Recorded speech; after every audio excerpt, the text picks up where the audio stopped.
Assalamualaikum warahmatullahi wabarakatuh. Alhamdulillah, berjumpa kembali dengan matematika, nak. Yuk kita baca basmalah terlebih dahulu. Bismillahirrahmanirrahim. Hari ini kita akan belajar tentang submateri menaksir hasil operasi hitung, ya.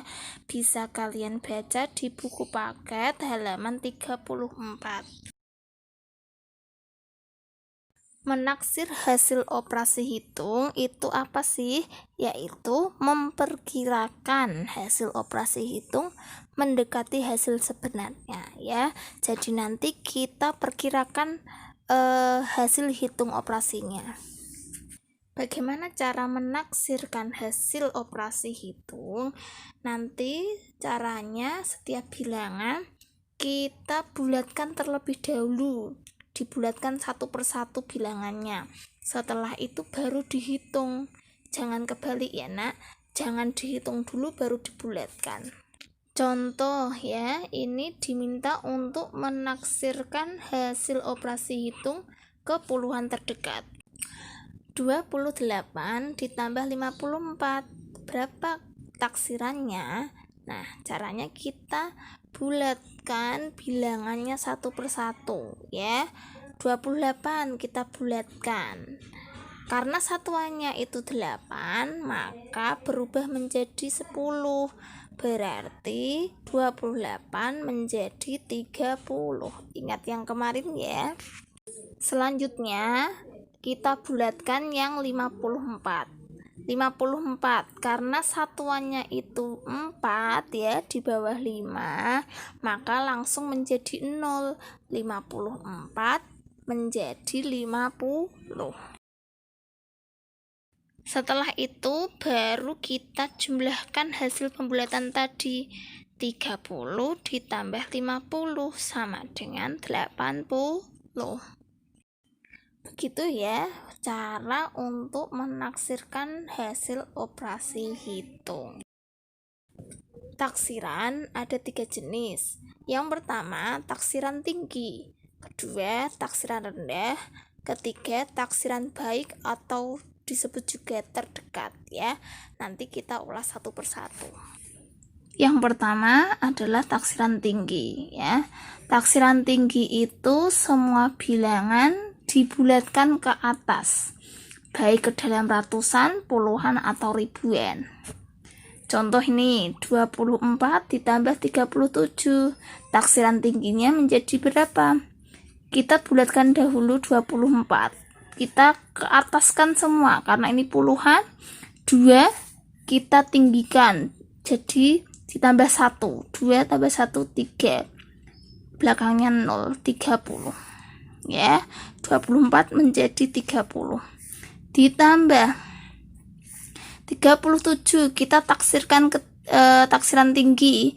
Ini puluhannya 3, tambahkan 1, 4.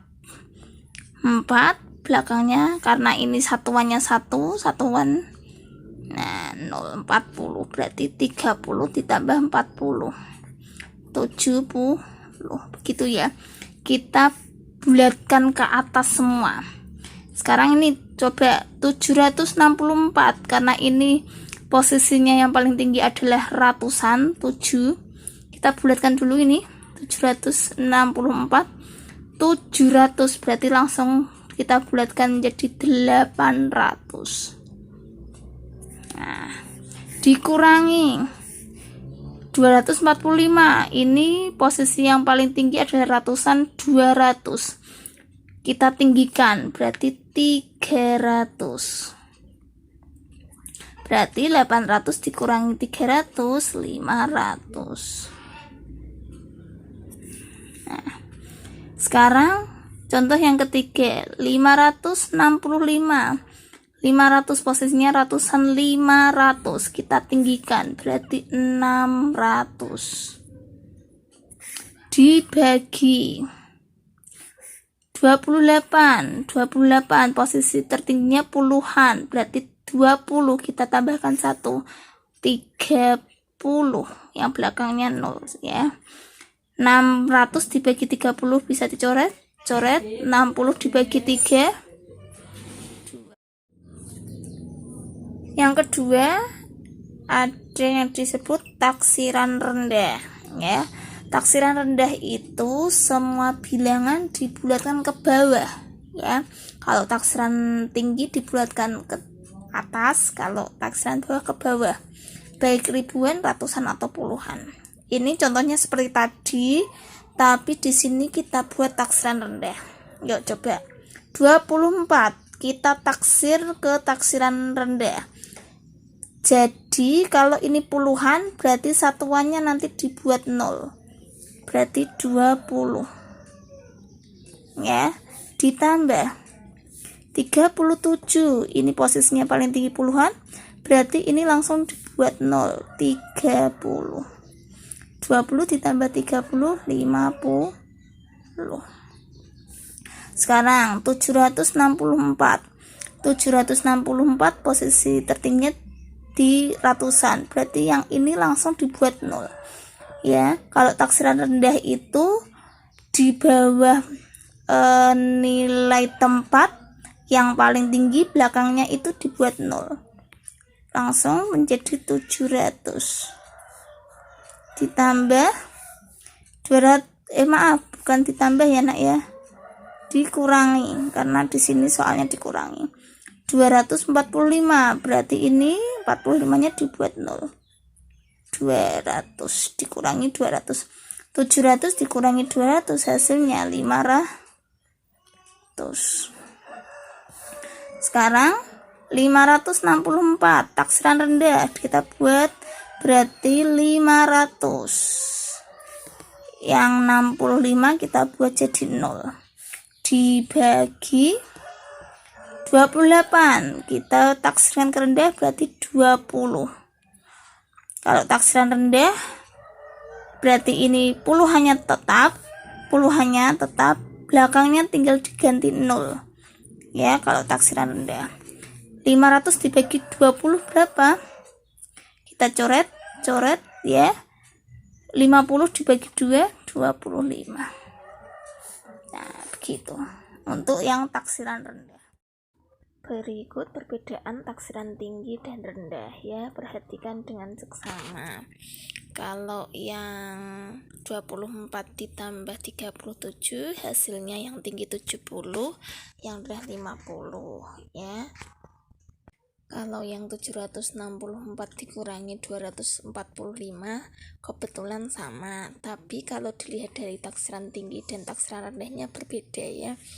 Yang 764 kalau tinggi 800, kalau rendah 700, ya. Jadi berbeda. Sedang yang 245 kalau yang taksiran tinggi menjadi 300, taksiran rendah 200. Jadi berbeda. Sedang yang taksiran tinggi untuk 565 dibagi 28 hasilnya 20, yang taksiran rendah hasilnya 25.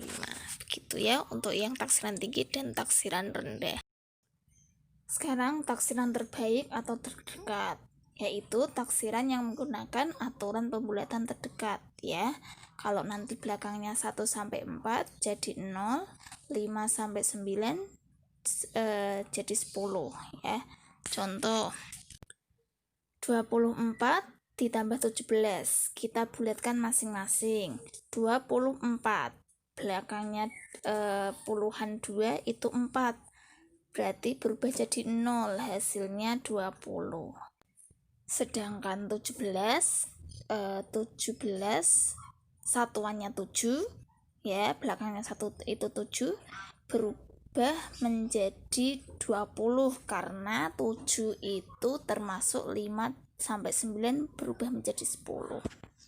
764 berubah jadi 800 karena belakangnya 7 itu 6, jadi kita tambahkan 1, 800. 245 berubah menjadi 200 karena belakangnya 2 itu 4 itu termasuk yang berubah menjadi 0. Begitu. Jadi 800 dikurangi 20 itu 600. 565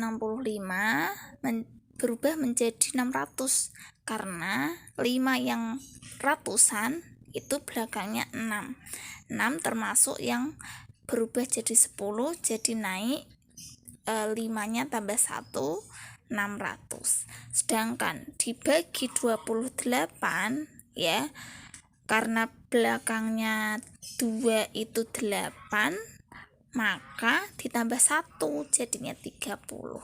600 dibagi 30 hasilnya 20. Ini untuk yang taksiran terbaik atau terdekat.